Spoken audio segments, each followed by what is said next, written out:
මරු වීඩියක් හම්බුණ බොසාාවම අපි බොසාට හරට කරමු මේ විඩියටම කර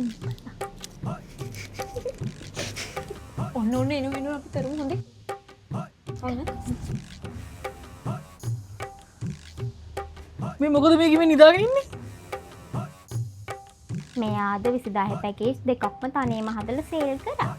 ඒ විතරක් නෙවෙයි කැඩ්බරි 12 බොක්ස් 3කුයි වික්ටෝරියා සීක්‍රට් 5කුයි විකුණා තනියෙන් මැසේජ් කළා. මෙයාලගේ ගෙදර එහා වැටේ නවරත්න අයියා අඩි 5 ලොකු තෙඩියෝ දෙන්නෙට්ටම ඇඩ්වාන්ස් කරලා මෙයාගේ අතේ සල්ලි ඉවලා. අප්පට සිරි. යකෝ ඉස්සර අපිට මේ රුපියලක්වත් වැඩක් නැතුව හිටිය පාරමී දැන් මරේමක් ගහන්නේ නේ. කවන්නේ ඒ වුණාට නැගිට්ටෝම්. පාරමී කො නැගිටලා තව සේල් ටික කරන්න. කො මදි. කොහෙද ඉතින් මේ කන්ටෙන්ට් එකේ මේ අනුග්‍රහම් වල නාකින්ද?